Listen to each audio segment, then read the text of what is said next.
Good morning, everybody. This is Steve Stolreyer from Restoring Hope Counseling and Coaching.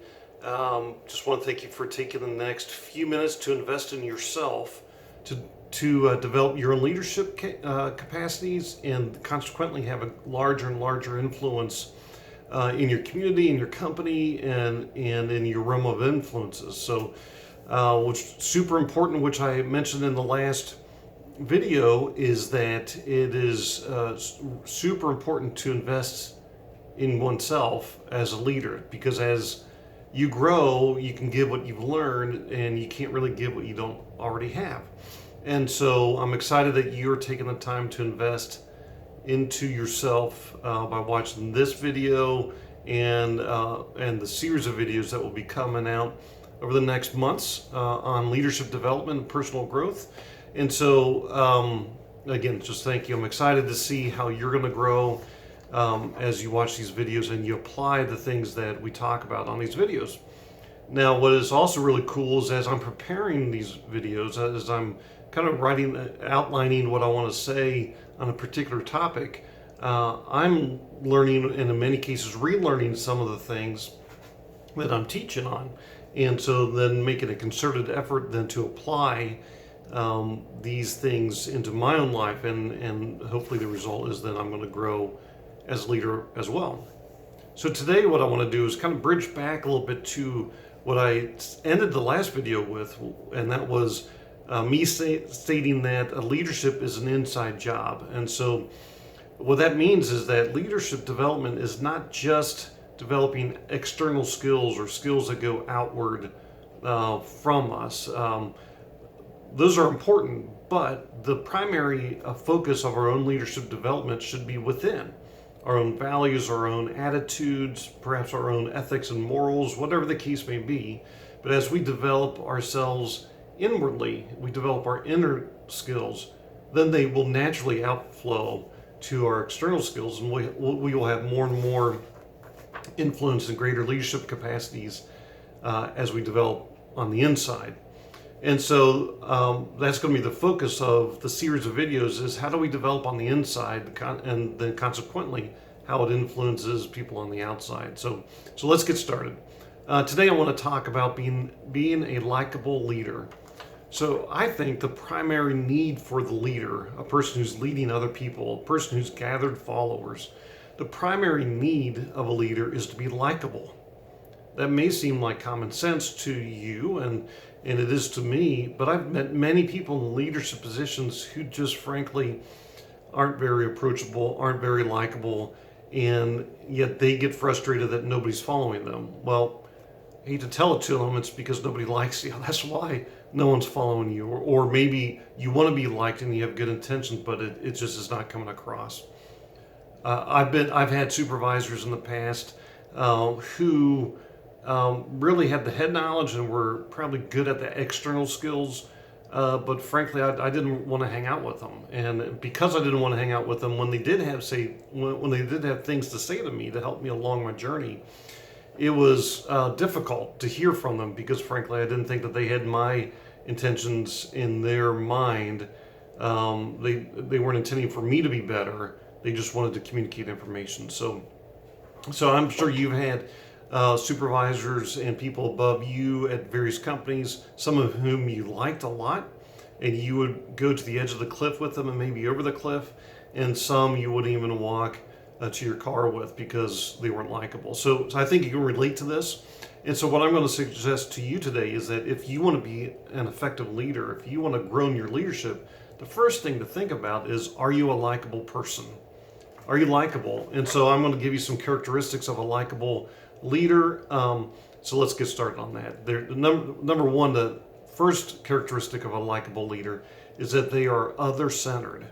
Meaning, a likable leader, if you want to become a likable leader, then I encourage you, as I work on this too, as to be a other-centered person. Meaning, I think about other people above myself. I think about how I can add value to them and help them grow, and I think about what are their needs above my own.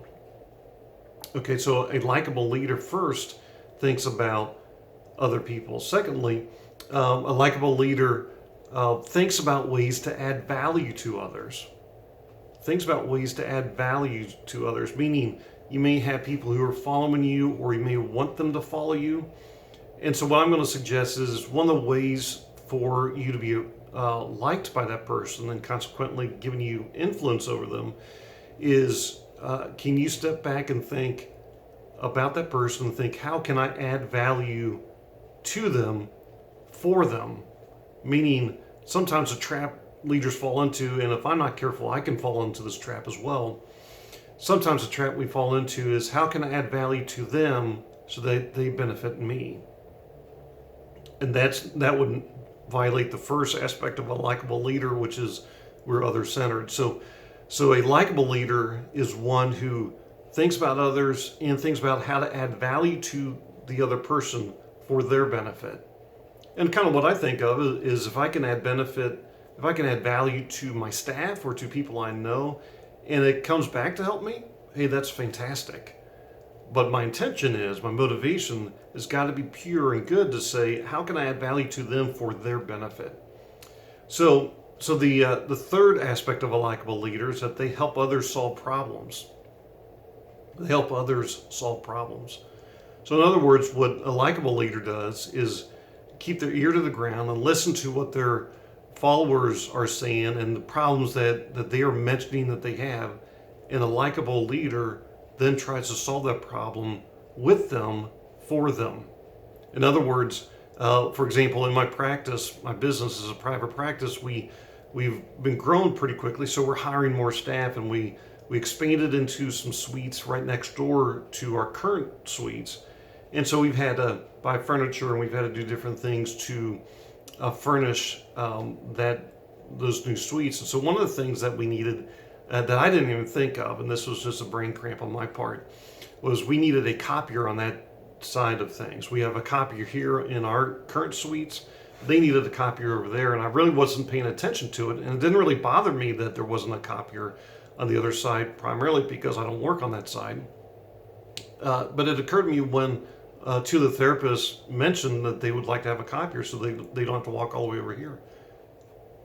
So I thought, well, how can I solve that problem? It's very easy. Just get a copier over there. And I did it really for their benefit, not mine. It doesn't help me because I don't walk over to the other side to make copies. I go right outside my office here. And so that's an example. A likable leader solves problems for the benefit of the other people. We remain other-centered. And the last characteristic of a likable leader is that a likable leader is an encourager. Interestingly, the word encouragement means to give courage.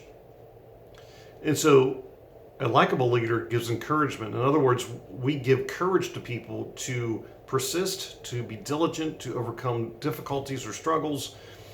We do it in those cases because you don't need courage when everything's going well. When things are going fantastically for me, or even just moseying along, I don't need encouragement to keep that going. I need encouragement when things are not going so well, when there's adversity, when I've made a poor decision, a bad decision, which I have done certainly, and I need somebody to encourage me or to give me courage to keep going. So a question for you, do you think about that with your staff and the people you're leading, that your staff or family members? Do you think about, how can I give a word of encouragement today? How can I give them courage to keep moving forward and keep learning and leading? All right, so I want to give you a couple things to do for application. As I want to do in all these videos, I will attempt to end the videos with some application questions so that you can walk away and have some kind of homework to do, if you will, to help you become a better leader. So number one, I heard a saying several years ago, and the saying was this, that the sweetest sound in a person's ear is the sound of their own name. Wow, I heard that, it kind of rocked me a little bit, because I thought to myself, man, I don't use people's names a whole lot. I just start the conversation. So I'm going to encourage you that when you have people that work with you or people that are in some realm of influence, you start the conversation with their name. Say, hey, Steve, how's it going? Steve, I was talking to somebody about you, and et cetera, et cetera. use their name. The sweetest sound in the person's ear is the sound of their own name. Secondly, I would encourage you to find common ground with the people that you're influencing, the people that you're leading. Why is that important? Because common ground allows you to have conversation that's not related to business. Let me give you an example. One of my staff today is her birthday. And so this morning I woke up, got ready, came into work. I was here about an hour and a half before she showed up, before anybody else showed up. So I sent her an email wishing her happy birthday. And in that email, I copied the rest of my team wishing her happy birthday, because this is what I know, is I know my team well enough that the rest of them were going to also send her a happy birthday message. And it was going to encourage her, it's going to motivate her to keep doing the things that she is doing with us. And she's a fantastic team member. One of my team members is on vacation, received the email this morning, and already sent her a happy birthday email. And so I knew it was her birthday, some common ground. I knew it was her birthday, and it took me maybe 90 seconds to write the email and send it. And then when she came in, she came to a little waiting area right outside my office to get some coffee and do some different things. And I stopped what I was doing. I was in the middle of a project, stopped what I was doing, stepped out. I'm other-centered. I'm thinking about how can I add value to her. And because I know some things about her, I know where the common ground is. I stepped out, wished her a happy birthday again, asked her how she was going to celebrate her birthday. And she told me. We had about a 3 to 4 minute conversation. And I wished her happy birthday again as she went to her office to start to see her first client of the day. Now that 3 minute conversation plus a 90-second email has done more for me to help me influence and lead her than anything else I could possibly do. So finding common ground. I know some things about her background. I can engage her in conversation frequently. I would encourage you to find common ground with your team. How do you do that? Have a discussion with them that's not business related. Just ask them how their day's going and get to know them. Be likable. The third thing I'm going to ask you to do is to think less of yourself and more of other people. This is related to humility, essentially. So in other words, think less of yourself, think more of other people. That is realizing you can't accomplish the things you want to accomplish by yourself. You need other people. So I think I've gone over 4 or 5 minutes, but hopefully this has been helpful to you.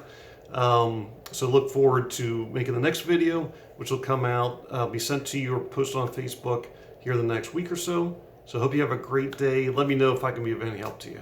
Thank you. Take care. Bye-bye.